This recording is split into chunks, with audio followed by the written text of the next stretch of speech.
لکل واحد منفردن، ہر ایک کے لیے منفرد طور پر، یعنی ایک کے لیے استعمال ہوگا، اس کے لیے کر لو یا اس کے لیے کر لو.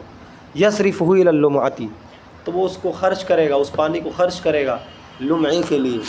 وتیمم للحدث، اور حدث کے لیے تیمم کرے گا. فَإِن تَوَضَّأَ بِهِ، لیکن اس نے ایسا نہیں کیا. کرنا تو یہ چاہیے تھا کہ اس پانی کو کہاں استعمال کرے؟ لمعے کو دھونے کے لیے، یعنی جو جنابت کا تیمم ہے اس تیمم کو ختم کر دے اور جنابت کا غسل کر لے.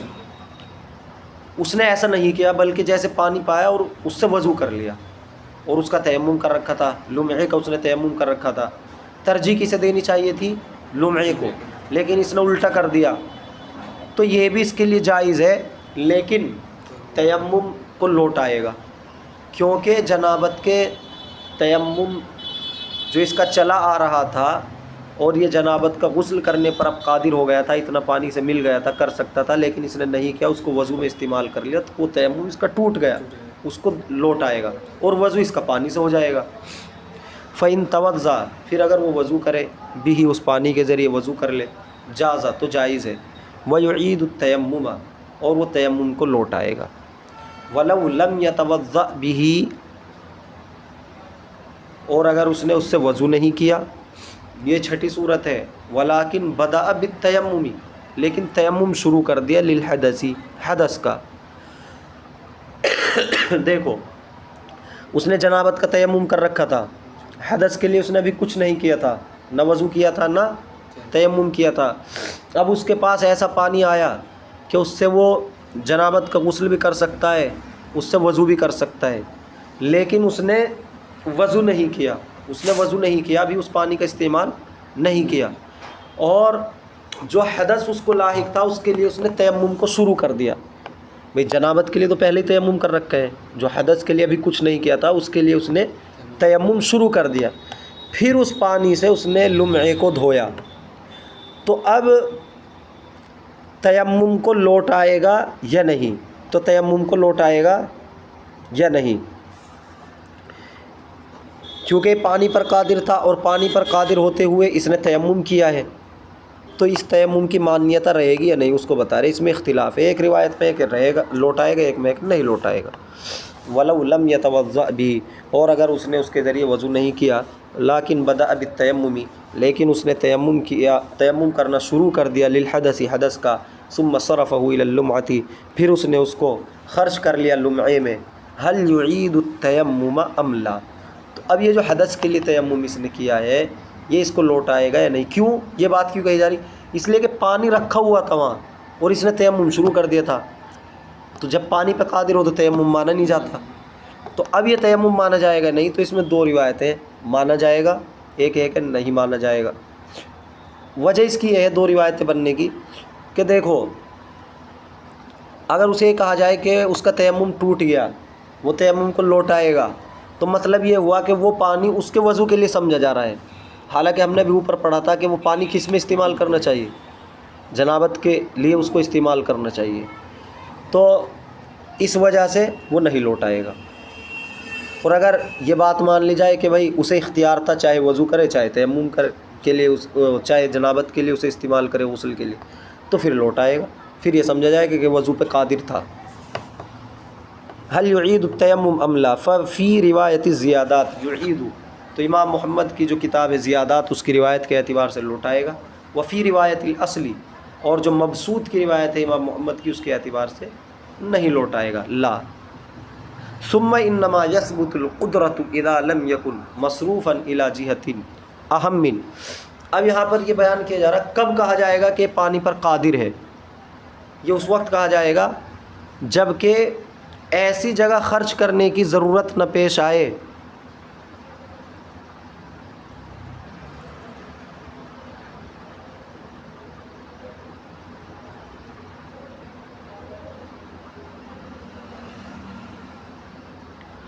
جو اس سے زیادہ اہم ہے، مثال کے طور پر بدن پر نجاست لگی ہوئی ہے، کپڑے پر نجاست لگی ہوئی ہے، تو ظاہر سی بات ہے پہلے تو اس کو ختم کیا جائے گا. ہمارے پاس پانی ہے، ہم اس نجاست کو تو نہیں ہٹا رہے ہیں اور اس سے وضو کر لیں، تو نہیں. اب یہ ہم گویا کہ وضو پر قادر نہیں سمجھے جائیں گے, ہم پانی پر قادر نہیں سمجھے جائیں گے, کیونکہ وہ پانی کس کا مانا جائے گا؟ وہ اس نجاست کو دور کرنے کے لیے. اگر وہ نجاست کے دور کرنے کی ضرورت نہ ہوتی تب پانی پر قدرت سمجھی جاتی. سمجھ رہے ہو؟ تو اگر کوئی اس سے زیادہ اہم چیز پائی جا رہی ہے جس پر پانی کو خرچ کرنا چاہیے تو وہاں خرچ کیا جائے گا, اتنے تک قدرت نہیں مانی جائے گی. انما یثبت القدرت, پھر قدرت ثابت ہوگی اذا لم یکن مصروفا, جب کہ وہ خرچ نہ کرے الی جہت اہم, کسی اہم جہت میں, حتی اذا کان علی بدنہ, یہاں تک کہ جب اس کے بدن پر, او ثوبہ, یا اس کے کپڑوں پر, نجاست, کوئی نجاست ہو. اور نجاست کیسی ہو؟ نجاست جو بڑی نجاست, ہاں نجاست غلیظہ. تو اس صورت میں کیا کرے گا؟ یصرف الی النجاست, تو اس کو خرچ کرے گا نجاست میں, نجاست کی طرف اس کو پھیر دے گا, یعنی خرچ کرے گا.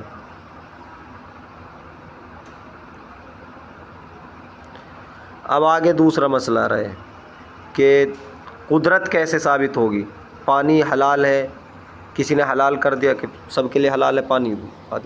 ایک ہے تملیک, کسی نے مالک بنا دیا, تو یہ لمبی بحث ہے بھی.